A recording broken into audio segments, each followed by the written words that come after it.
ওলিদের সম্রাট শামসুল উলামা মহান মুজাদ্দিদ জামানা আমাদের প্রিয়তম রাহবার সোনার মানুষ।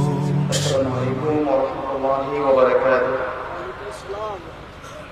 নাহমাদুহু ওয়া নুসাল্লি আলা রাসূলিহিল কারীম, আম্মা বা'দ। فأعوذ بالله من الشيطان الرجيم. بسم الله الرحمن الرحيم. يوم ندعو كل أناس بإمامهم. شمس العلماء، فخر الفضلاء، رئيس القراء، أستاذ الأساتذة، أستاذ المحدثين والمفسرين والفقهاء، علامة صاحب قبلة الطريق رحمة الله عليه দ্বাদশ ঈসা রিসাব উপলক্ষে আয়োজিত আজকের এই মহতী জলসার সম্মানিত সভাপতি সদরে জলসা হযরত বড় সাহেব কিবলা মাদাতুল্লাহ আলী, উপস্থিত সাহেবজাদাগণ, হযরত উলামায়ে কেরাম, মুআজ্জাজ মুহতারাম মেহমানায়ে নিজাম, মুরব্বিয়ানে কেরাম, এই সিলসিলার আশিকিন, মুহিব্বিন, মুরিদিন, মুতাআল্লিকিন, দূর দূরান্ত থেকে কষ্ট স্বীকার করে আজকের এই জলসাকে যারা সফল করেছেন, আমার মুহতারাম হাজিরিন, আপনাদের আলোচনার শুরুতে অনেক অনেক প্রীতি এবং শুভেচ্ছা জানাচ্ছি। সবার আগে সর্বপ্রথমে আমরা শুকরিয়া জ্ঞাপন করছি আল্লাহ সুবহানাহু ওয়া তাআলা জাল্লা জালালুহু ওয়া আম্মা নাওয়ালুহু আলিশান দরবারে যে আল্লাহ রাব্বুল আলামিন আমাদেরকে আজকের এই প্রচন্ড শীতের মধ্যেও এই দরবারের এই মাটির আসনে আসন গ্রহণ করার তৌফিক দিয়েছেন। শত মায়ের শত সন্তান না, বরং লক্ষ মায়ের লক্ষ সন্তান আজকে আমরা একই প্যান্ডেলে ভাই ভাই হয়ে একাত্মতা পোষণ করে এমন একটি ইতিহাসের সাক্ষী হতে পেরেছি। আমরা সকলে পড়ছি কালিমাতুশ শুকর আলহামদুলিল্লাহ। লক্ষ কোটি, তার থেকে অনেক অনেক অনেক গুণ বেশি দুরূদ আর সালাম পাঠ করছি আমাদের প্রিয় নবীর প্রতি, যিনি শামসুদ দুহা, যিনি বদরুদ দুজা, যিনি নূরুল হুদা, যিনি হাবিবে খোদা, যিনি সাইয়্যিদুল কাউনাইন ওয়াস সাকালাইন, যিনি সাইয়্যিদুল আম্বিয়া ওয়াল মুরসালিন, যিনি রাসূল রাব্বিল আলামিন, আফতাবে নবুওয়াহ, শাহেনশাহে রিসালা, হুজুর আকরাম, নূরে মুজাসসাম, নূরুন আলা নূর, সাইয়্যিদুনা নবিয়ুনা শফিউনা হাবিবুনা طبيبنا وطبيب قلوبنا وقدوتنا وسندنا ومولانا محمد صلى الله عليه وآله وسلم এর প্রতি, যিনি আমাদেরকে ভাই ভাই হয়ে থাকতে বলেছেন, যিনি গোটা বিশ্ব মানবতাকে ইউনিভার্সাল ব্রাদারহুড কি জিনিস তিনি দেখিয়ে গেছেন, যিনি বলে গেছেন কুল্লুকুম মিন আদম ওয়া আদামু মিন তুরাব, তোমরা যে যে ধর্ম, যে যে বর্ণ, যে যে বংশের হও না কেন, সকলেই এক এক আদমের সন্তান, আর আদম ছিলেন মাটি থেকে তৈরি। অতএব তোমাদেরকে এই মাটির বিচারে আসন গ্রহণ করতে হবে। প্রিয় ভাইয়েরা, আজকের এই ঈসালে সব মাহফিলের লক্ষ্য উদ্দেশ্য আছে। এটা আমি বিশ্বাস করি যারা এখানে এসেছেন কেবল আলোচনা শোনার জন্য এসেছেন তা নয়, বরং বছরে একটি সময় আমরা যারা এই মাসলাককে ভালোবাসি, শুধু ভালোবাসি তাই না, বরং এই মাসলাক সম্পর্কে আমাদের কিউরিওসিটি আছে। আমরা এই মাসলাকের লক্ষ্য উদ্দেশ্য কি, এখানে কি হয় তা আমরা দেখতে আসি না।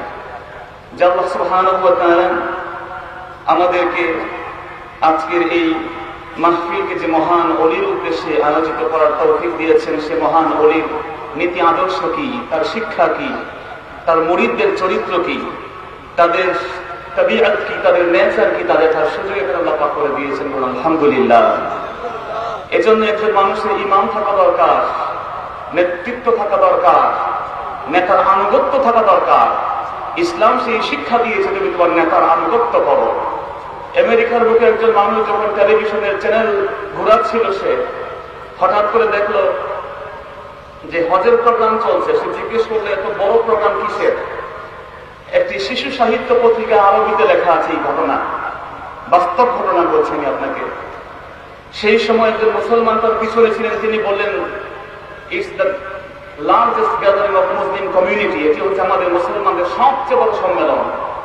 20-30 লক্ষ মানুষ সেখানে জমা হয়। খ্রিস্টান অবাক হয়ে বললো, এত মানুষ তোমরা কিভাবে কন্ট্রোল করো? তখন সে মুসলমান বলল, তোমার কি মনে হয় এই 30 লক্ষ মানুষকে একজন ইমামের অধীনে আনতে হলে কি লাগবে, কত সময় লাগবে? সে বলল, ক্যালকুলেশন করে মিনিমাম 3 ঘন্টা লাগবে। মুসলমান বললেন, তাতেও প্রবলেম আছে, দে হ্যাভ ডিফারেন্ট ল্যাঙ্গুয়েজেস, তাদের ভিন্ন ভিন্ন ভাষা। সে বলে আরো বেশি লাগবে। তিনি আরো বললেন, তারা বিভিন্ন জায়গা থেকে এসেছে, তাদের নেশার চরিত্র, তবিয়ত, ওঠা বসা, মন মগজ এক নয়। খ্রিস্টান বলল, ইটস কোয়াইট ইম্পসিবল, এটা সম্ভবই না।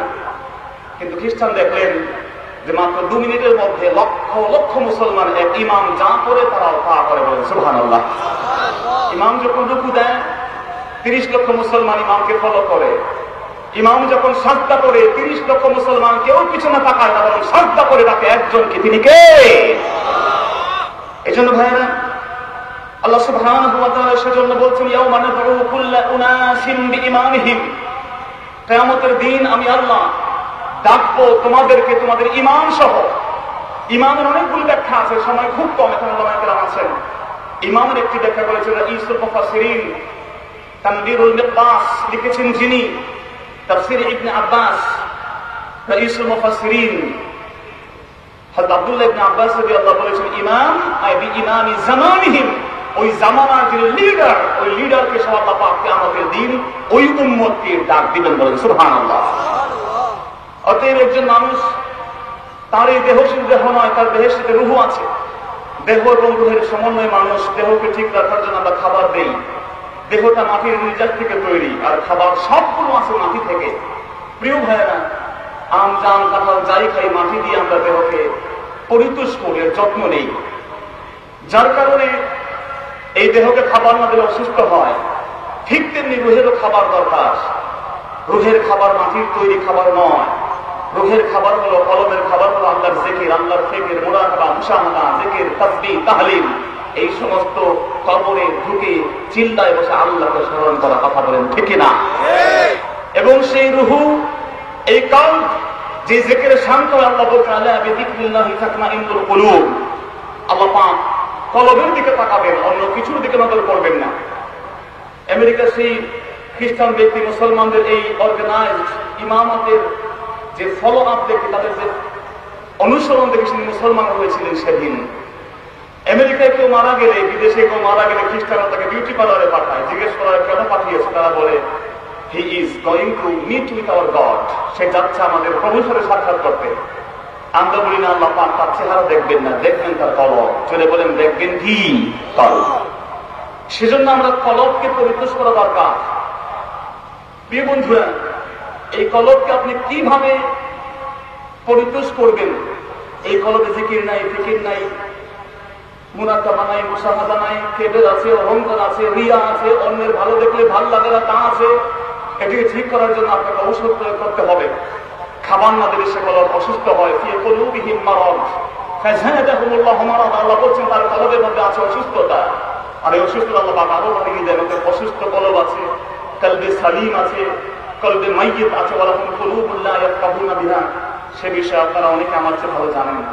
প্রিয় সুধী, তো এই কলব যদি খাদ্য না পায়, অসুস্থ হয়, দেহ অসুস্থ হয়ে যায় ডাক্তারের কাছে, কলব অসুস্থ হয়ে যাবো আমরা আল্লাহওয়ালা মানুষদের কাছে, যারা এই কলবের পরিতোষ করেন, এই কলবের বিষয়গুলো নিয়ে যারা কাজ করেন। অতএব এই আল্লাহর ওলিদের কাছে আমরা যাই, যাদের অনুসরণ আমরা করে করে আউলিয়া কেরামদের পথ মত নির্দেশ পেরেছি।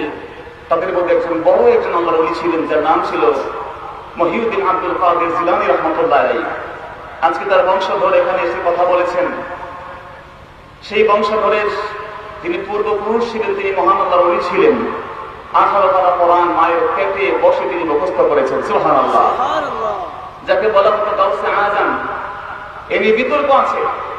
অনেক স্মার্ট রিপ্রেজেন্টেশন করে তার এই গাউসে আজমকে কলুষিত করা হচ্ছে। বলা হচ্ছে আল্লাহ পাক তো গাউসে আজম, সবচেয়ে বড় সাহায্যকারী। বলেন তো জোরে সোরে কে? আরো জোরে বলেন কে? আমরা সাহায্য চাই একজনের কাছে, তিনি কে? আল্লাহ।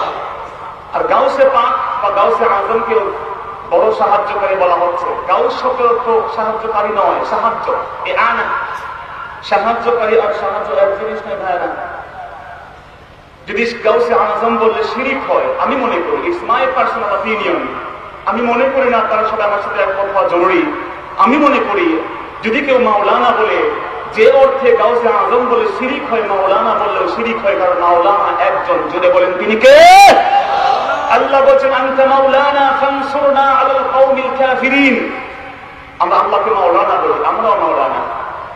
তা আল্লাহ পাক যে অর্থে মাওলানা, আমরা সে অর্থে মাওলানা নই। We are Maulana just for a title, একটা টাইটেলের জন্য তো মাওলানা। আমরা মাওলানা, আমাদের জিজ্ঞেস করা হয় তুমি রুজি করো কত, তুমি যে বিয়ে করো তোমার বউকে তুমি খাওয়াতে পারবে কিনা। তা আমরাও মাওলানা, আল্লাহ পাকও মাওলানা। যদি এই গাউসে আজম বলে শিরিক আমি বিশ্বাস করি, প্রধান বিচারপতি বললেও শিরিক হতে হবে। কারণ আল্লাহ বলছেন আলাইসাল্লাহু বিআহকামিল হাকিমিন, আল্লাহ বলছেন আল্লাহ কি প্রধান বিচারপতি নন? আর আমাদের দেশের কোর্টের প্রধান বিচারপতি আছে না নাই? একটু কথা বলেন, আছে না নাই? প্রধান বিচারপতি মামলা খায়, বিদেশে গিয়ে পড়ে থাকে, সেও প্রধান বিচারপতি। আর আমাদের আল্লাহ পাক প্রধান বিচারপতি। তাহলে বুঝতে হবে যে আল্লাহ পাক যে অর্থে বিচারপতি, সে অর্থে দুনিয়ার টাইটেলধারী এজ এ ডেজিগনেশন হোল্ডার ব্যক্তি কখনো আল্লাহ পাকের অর্থে কখনো সে আহকামুল হাকিম হতে পারে না। আল্লামা তো বহু আছে, যারা এই ওয়াজ করছেন তাদের নামে মাওলানা আছে, তাদের নামের সাথে আল্লামা আছে। কথা বলেন ঠিক না? আপনাকে বুঝতে হবে যে এখানে শুভঙ্করের ফাঁকি আছে। এই সমস্ত স্মার্ট প্রেজেন্টেশনে আপনি আহত হবেন না, মত পাল্টে নিবেন না, আপনার কনসেপ্টকে আপনি ভুল পথে নিয়ে যাবেন না। প্রিয় সুধী, সেজন্য রাসূল আকরাম সাল্লাল্লাহু আলাইহি ওয়াসাল্লাম সাহাবী মুআজ বিন জাবাল রাদিয়াল্লাহু আনহু বলেন, মুআজ আমার রাসূল। মুআজ রাদিয়াল্লাহু রাসূলের রাসূল, রাসূলের কেউ রাসূল হতে পারে না, কারণ আমার রাসূল তিনি খাতামুন নবীয়্যিন, তারপরে কেউ রাসূল হতে পারে। কিন্তু মুআজ বিন জাবাল রাদিয়াল্লাহু আনহু রাসূল রাসূল বলেছেন কেন? এজন্য বলেছেন যে মুআজকে তিনি বিদায় দিচ্ছেন, বিদায় দেওয়ার পরে বলেছেন মুআজ আমার রাসূল। রাসূল বলতে বার্তা বাহক, এ মেসেঞ্জার, একজন বার্তা বাহক হিসেবে তিনি মেসেঞ্জার বলেছেন। ঈসা নবী যে অর্থে রাসূল, মূসা যে অর্থে রাসূল, দাউদ যে অর্থে রাসূল, ইব্রাহিম যে অর্থে রাসূল, মুহাম্মদ রাসূলুল্লাহ যে অর্থে রাসূল, মুআজ বিন জাবাল কোনদিন সে অর্থে রাসূল হতে পারেন না। ঠিক একই ভাবে বড় আব্দুল কাদের জিলানী রাহমাতুল্লাহ আলাইহি গাউসে আযম আল্লাহ যে অর্থে সে অর্থে নয়, জাস্ট ওলি, আউলিয়া, কুতুব, আবদাল, আবরার, আওফাত, মুজাদ্দিদ, মুহাদ্দিস, আল্লামা, এই সমস্ত টাইটেল এজ এ টাইটেল তিনি গাউস ছিলেন না। আপনি জানেন ইংল্যান্ডে এখন পরীক্ষা করা হয়েছে যে পেটের সন্তান কথা শুনে যদি কোন সন্তান পেটের ভিতরে উল্টা থাকে, এই উল্টা সন্তানকে ঠিক করতে হলে ওরা সাউন্ড থেরাপি দেয়। সাউন্ড থেরাপি মানে হচ্ছে সন্তানকে আওয়াজ শুনিয়ে শুনিয়ে তার পজিশন ঠিক করে ফেলে। সুবহানাল্লাহ বলবেন। তো বোঝা যায় যে পেটে থেকে সন্তান বাহিরের আওয়াজ শুনতে পায়। এখানে বড় পীর সাহেব যখন মক্তবে গিয়ে পড়া শুরু করলেন, তার উস্তাদ বলেন ক আলিফ বা, উনি আলিফ বা পড়তে পড়তে 18 পারা কোরআন পড়ে থেমে গেছেন। সুবহানাল্লাহ। জিজ্ঞেস করা হলো কেন থামলা? উনি বলছেন আম্মা তো 18 পারা কোরআনে হাফেজ ছিলেন, যদি তিনি পুরো কোরআন শরীফ জানতেন আমি 18 পারা করে থামতাম না, গোটা কোরআন না করে আমি আব্দুল কাদের থামতাম না বলে। সুবহানাল্লাহ। এই জন্য ভাইয়েরা, পীর পীর, উস্তাদ উস্তাদ, উস্তাদের সাথে বাবার তুলনা চলে না, বাবার সাথে উস্তাদের তুলনা চলে। যদি একজন ভাই এই কথা বলে, আমরা প্রত্যেককে সম্মান করি, শ্রদ্ধা করি, ভালোবাসি, ভাই মনে করি, তার জনপ্রিয়তা আমরা ঈর্ষা পোষণ করি না। আমরা মুসলমান ভাই ভাই কথা বলে না, মুসলমান কি ভাই ভাই। কিন্তু রাখতে হবে কোন ভাই এই কথা বলে যে আপনি আপনার স্ত্রীকে ভালোবাসবেন অ্যাজ এ ওয়াইফ, আপনি আপনার মাকে ভালোবাসবেন অ্যাজ এ মাদার, মাকে মা হিসেবে ভালোবাসতে হবে, ওয়াইফকে ওয়াইফ হিসেবে ভালোবাসতে হবে। মায়ের পায়ের নিচে জান্নাত। আর এই পৃথিবীতে আল্লাহ পাকের দুনিয়া ছেড়ে ওয়াইফের সার্টিফিকেট ছাড়া কেউ জান্নাতে যেতে পারবে না। রাসূল বলেছেন খায়রুকুম খায়রুকুম আহলি, প্রত্যেককে তোমাদের স্ত্রীদের কাছে যে ভালো সে আল্লাহর কাছে ভালো। আমি আসলে আপনাকে বোঝাতে পেরেছি যে এই পৃথিবীতে মাকে মা হিসেবে সম্মান করতে হবে। মাকে সম্মান করতে গিয়ে ওয়াইফকে ঘর থেকে বের করে দেওয়া যাবে।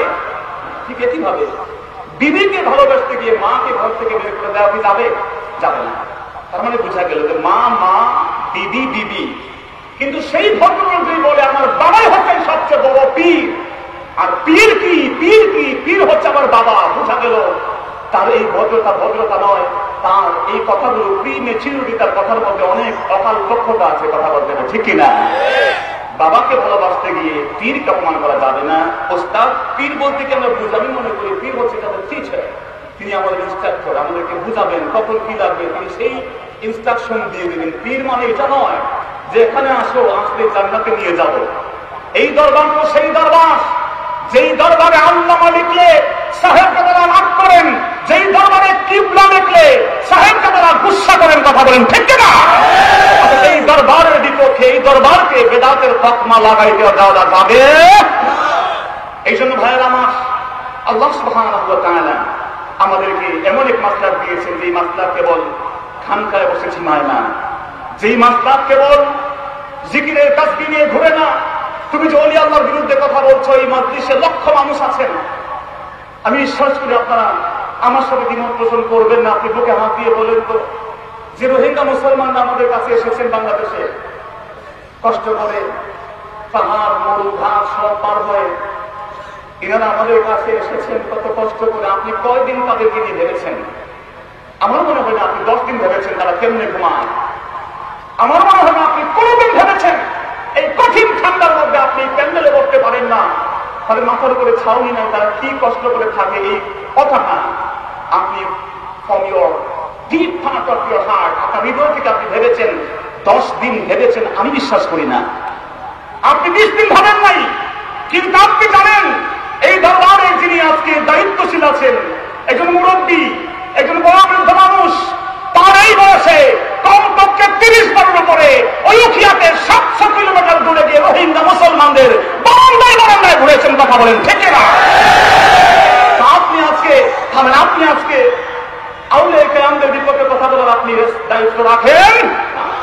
এই দরবার তো সেই দরবার, আমরা সেই দরবারকে ভালোবাসি, আমাদের ভালোবাসা ভুল নয় বলেন আলহামদুলিল্লাহ।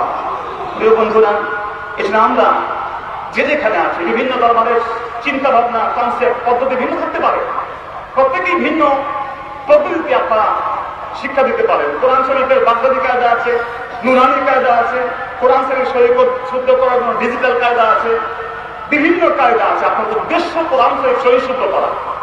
আপনি কোরআন শরীফ সহি শুদ্ধ করবেন, কি মেথড অ্যাপ্লাই করবেন, ইটস আপন ইউ। আমি বিশ্বাস করি এই বাংলাদেশে আমাদেরকে বন্ধু বানানো দরকার, শত্রু বানানো যাবে না। যদি বন্ধু না বানান, আপনি আল্লাহর ঘর মসজিদে গিয়ে বন্ধু পাবেন না। বিভিন্ন পার্টি করে পলিটিক্যাল কনসেপ্ট ভিন্ন ভিন্ন আছে, কেউ ভিন্ন টুকি পড়েন, কেউ ভিন্ন মাসলাকে পোষণ করেন, কেউ দেওয়ান, কেউ কওমি, কেউ আলিয়া, কেউ অমুক তমুক, ভিন্ন ভিন্ন চিন্তা ভাবনা নিয়ে আছেন। কিন্তু আমরা এক উম্মত। যদি আপনি ভাই ভাই হন, আপনি আল্লাহর ঘর মসজিদে গিয়ে বন্ধু পাবেন। যদি আপনি বন্ধু না বানান, মেক সাম গুড ফ্রেন্ডস, বন্ধু বানান। বন্ধু না বানালে আল্লাহর ঘর কাবা শরীফ গিয়েও বন্ধু পাবেন না। কথা বলেন ঠিক কিনা? আমি বিশ্বাস করি, এটি আমার ব্যক্তিগত মত। আমি মনে করি আপনি বন্ধু বানান, তাহলে আপনি আল্লাহর জান্নাতে গিয়েও বন্ধু পাবেন না। কথা বলেন ঠিক কিনা? আমরা মনে করি লা ইলাহা ইল্লাল্লাহ যারাই বলেছে আমরা জান্নাতে যাবই ইনশাআল্লাহ। সেখানে গিয়ে আপনি বিভিন্ন মানুষের, বিভিন্ন ওলি আল্লাহদের তরিকার, বিভিন্ন মাযহাবের মানুষ সেখানে পাবেন। এই বন্ধু বানানো দরকার, যেটা আল্লাহ পাক আমাদেরকে উম্মাতান ওয়াসাতা, আমাদেরকে বানিয়েছেন মধ্যমপন্থী উম্মত।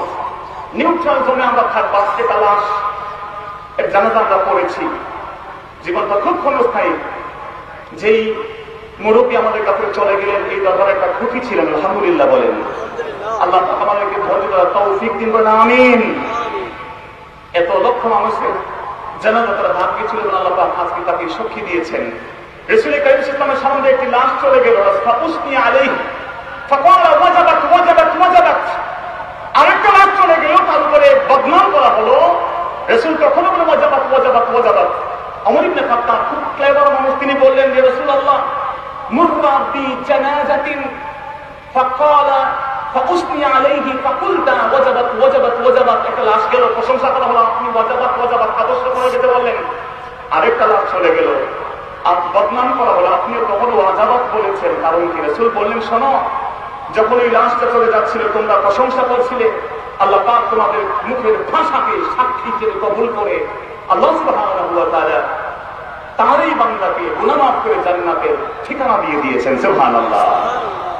আরেকজন ব্যক্তিকে বদনাম করবে, চলে গেছে, ভালো হয়েছে, মরে গেছে, জীবনটা বাঁচিয়ে দিয়েছে, এই যে বদনাম এর ভাগী সে হয়েছে। আল্লাহ পাক সেটা কবুল করেছেন, যেহেতু তোমরা হচ্ছ শুহাদা আলান নাস, তোমরা হচ্ছে মানুষের পক্ষে বিপক্ষে সাক্ষী। আমরা এমন এক উম্মত, যে উম্মত নবী নূহ আলাইহিস সালামের উপরে যখন আপত্তি আসবে তখন আমরা সাক্ষী দিব। সুবহানাল্লাহ। নূহ নবীকে দেখে আল্লাহ তুমি কি নূহ দাওয়াত দিয়েছো? নূহ বলেন দিয়েছি। উম্মত বলে আল্লাহ নূহ নামে কাউকে চিনি না আমরা। নাউযুবিল্লাহ বলে। নূহ নবীর উম্মত বলে আল্লাহ নূহর নামটা এইমাত্র শুনেছি, নেবা এবার শুনলেই তো করে। আল্লাহ তখন ডাকবেন নূহ তোমার কোন সাক্ষী আছে? আল বাইয়িনাতু আলাল মুদ্দাই ওয়াল ইয়ামিনু আলা মান আনকার। তুমি দাবি করেছো দাওয়াত দিয়েছো, তুমি সাক্ষী দাও। নূহ নবী আমাকে সাক্ষী নাই, সাক্ষী আছে একটা উম্মাহ, তারা হচ্ছে লাস্ট উম্মাহ, তারা হচ্ছে শেষ উম্মত, উম্মতে মুহাম্মদী। সুবহানাল্লাহ বলেন।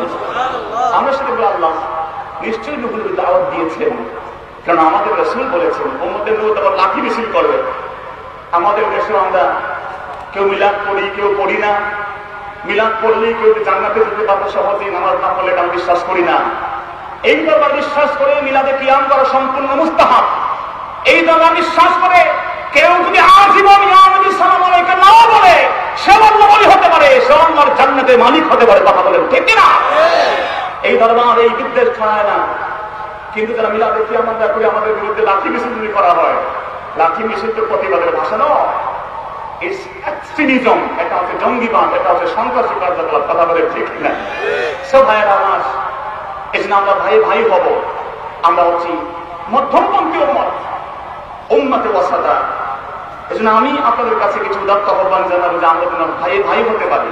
আজকে সারা বিশ্বে মুসলমান নিধন চলছে, এই দরবার থেকে আমরা ভাই ভাই হওয়ার এটা শিক্ষা পেতে পারি। বলেন আমিন। এই জন্য ভাই ভাই হওয়ার জন্য রাসূল বলেছেন লা তাদখুলুল জান্নাতা হাত্তা তুমিনু ওয়া লান তুমিনু হাত্তা তাহাব্বু। ঈমানদার না হয়ে জান্নাতে যেতে পারবে না, আর জান্নাতে ঈমানদার যাওয়ার পদ্ধতি যদি ঈমানদার হতে হলে একে অপরকে ভালো না বাসতে ঈমানদারও হতে পারবে না। সমাজে একে অপরকে ভালোবাসতেই হবে। আল্লামা সাহেব কিবলা রাহমাতুল্লাহ বলতেন যে অন্যের ভালো দেখলে খুশি হলো, অন্যের বিপদ দেখলে দুঃখ করো, ছোটকে ইজ্জত সম্মান ভালোবাসো, বড়কে ইজ্জত করো। সুবহানাল্লাহ বলে। কিন্তু আমরা আজকে একে অপরের ক্ষতি করতে চাই। একজন মুসলমানকে সাহাবায়ে কেরাম কত ইজ্জত করেছেন। এক ইহুদি দোকানদার, রাসূলের সাহাবী হচ্ছেন মুসলমান, তার কাছে কম্বল কিনতে এসেছে। রাসূল সাহাবী বললেন কম্বল টাকাই দাম কি? যখন বিক্রি করতে যাবেন, শেষ করছি 2 মিনিট, যখন বলা হচ্ছে এই দাম নেন, তখন ওই সাহাবী বলেন পাশের দোকানে যাও, ওখানে একটা ছেলে আছে, ওর কাছ থেকে কিনে নিয়ে যাও। ওই ইহুদি চলে গেল পাশের দোকানদারের কাছে, কিনে নিয়ে আসার সময় বললো তুমি তার কি হও যে তোমার কাছ থেকে এই কম্বল কিনতে বললো, সে লাভের অংশ নিল না। ওই ছোট্ট দোকানদার ছেলেটি বললো আমি তার কিচ্ছু না, আমি একজন মুসলমান, শুধু মুসলমান, আমি হচ্ছি ইহুদি। মুসলমান সাহাবীর কাছে গিয়ে এসে জিজ্ঞেস করলো আপনি কেন তার কাছে পাঠালেন? তখন তিনি বললেন যে আমি দেখলাম এই ছেলেটা সকাল থেকে দোকান খুলেছে, একটাও কম্বল বিক্রি হয় না, এমন অনেকগুলো কম্বল বিক্রি হয়েছে, দোকান বন্ধ হয়ে যাওয়ার সময় এসেছে। আমার মনে হলো তাকে একটা কম্বল বিক্রি করার সুযোগ দিয়ে সে ঘরে হাসি মুখে লাভের টাকা নিয়ে ঘরে যাবে। আমরা মুসলমান ভাই কি করি? ধাক্কা দিয়ে আমরা নদীতে ফেলতে চাই। রাসূলের সাহাবীর আচরণ দেখে ইহুদি হাত বাড়িয়ে মুসলমান হয়ে গেল। সুবহানাল্লাহ বলেন। তো আমরা ভাই, আমি সংক্ষেপে একটা কথা বলি, সেটা হলো আমরা একে সালাম দিব। কি দিব? জোরে বলেন সালাম। কওমি মাদ্রাসার ভাইদেরকে দেখলে জোরে সালাম দিবেন, হাত বাড়াবেন। কওমি ভাই আমাদেরকে সালাম দিবেন। আমরা কে পীর সাহেবের মুরিদ তারা বলে একটু সালাম দিব। সালাম দিলে রাসূল বলছেন ইমানদার হওয়ার জন্য মহব্বত আর মহব্বত করার পদ্ধতি হচ্ছে একমাত্র সালাম। সুবহানাল্লাহ বলেন। সালাম দিব আমরা ইনশাআল্লাহ, মহব্বত পয়দা হবে। হাদিয়া মুসাফাহা করো, রাসূল বলছেন মুসাফাহা করো। হাত বিকাশ হওয়ার আগে আল্লাহ পাক গুনাহগুলো সগীরা মাফ করে দিবেন। সুবহানাল্লাহ। আমরা একে অপরকে হাদিয়া দিতে পারি। রাসূল বলছেন তাহাদাউ তাহাব্বু, একে অপরকে হাদিয়া দাও। মিসওয়াক হাদিয়া দেওয়া যায়, বই হাদিয়া দেওয়া যায়, যে কোনো কিছু হাদিয়া দেওয়া যায়।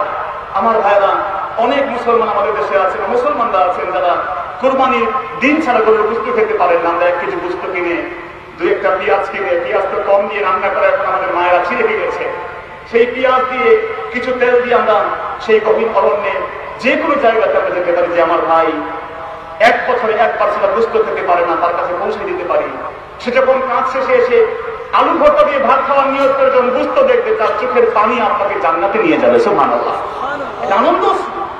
আমরা পরস্পর দোয়া করতে পারি। রাসূল বলেছেন একজন মুসলমান যখন অন্য মুসলমান দোয়া করে, সহিহ মুসলিমের হাদিস, তখন ফেরেশতা খালি বলে আমিন আমিন, আমিন আমিন বলেই না, ওই ফেরেশতা বলে আব্দিকা কামা দা, আয় আল্লাহ তোমার বান্দা তার ভাইয়ের জন্য যা দোয়া করছে তুমি তার জন্য তা কবুল করে নাও। সুবহানাল্লাহ। আমরা অন্যকে প্রাধান্য দিতে পারি। আল্লাহ সুবহানাহু ওয়া তাআলা এটা শিখিয়েছেন যে অন্যকে প্রাধান্য দেওয়া। রাসূল পাক কখনো কোনো নবীকে আন্ডার এস্টিমেট করেন নাই, সব নবীকে তিনি তার চেয়ে বড় মনে করেছেন। সুবহানাল্লাহ। আমরা যখনই কারোর সাথে দেখা হয় শেষ দেখা মনে করতে পারি। আমাদের চাচা গতকালকে অনেকের সাথে দেখা করেছেন, কিন্তু এই দেখা যে শেষ দেখা তিনিও জানতেন না, আমরা জানতাম না। আমাদের প্রত্যেক মুসলমান ভাই আজকে যে দেখা হয়েছে এটা আমাদের শেষ দেখা। রাসূল যখন মুআজকে, মুআজ তুমি যাচ্ছই আমাকে হয়তো তুমি আবার ফিরে আসবে এই মদিনায় এই মসজিদে নামাজ পড়বে, কিন্তু আমাকে হয়তো নাও পেতে পারো। এই জন্য ভাইয়েরা আমরা ভাইয়ে ভাই হয়ে থাকি। আল্লাহ পাক তৌফিক দিন, আমিন। আজকে আমরা শতটা বিভক্ত এই জাতি, যেন আমরা এই তুচ্ছ বিষয় নিয়ে বা একেবারে লাইট বিষয় নিয়ে যেন আমরা দলে দলে বিভক্ত না হয়ে এক হয়ে মুসলমান। যে মিলাদ করে না, জানাজার করে দোয়া করে না, যে ব্যক্তি এই সমস্ত নফল মুস্তাহাব আমলগুলো করে না, আমরা বিশ্বাস করি তারা আমাদের ভাই। কথা বলেন ঠিক কিনা? এবং যারা এইগুলো করেন না, আমরা করি, আর সময় শেষে আপনারা বলেন যে তোমরা আমার ভাই, এক মুসলমান, এই বাংলাদেশ ইসলামের ভিতরে আসবেই আসবে। কথা বলেন ঠিক কিনা? আল্লাহ পাক সেই দিন দেখার তৌফিক আমাদেরকে দান করুন, আমিন। আল্লাহ পাক এই দরবারকে কিয়ামত পর্যন্ত বেদাত মুক্ত রাখুন, আমিন। সাহেব দাদা করে হায়াত আল্লাহ পাক দারাজ করে দিন, আমিন। যারা আপনারা এসেছেন আল্লাহ পাকের মনোবাঞ্ছনা পূরণ করুন, আমিন। ওয়া আখিরু দাওয়ানা আলহামদুলিল্লাহি রাব্বিল আলামিন।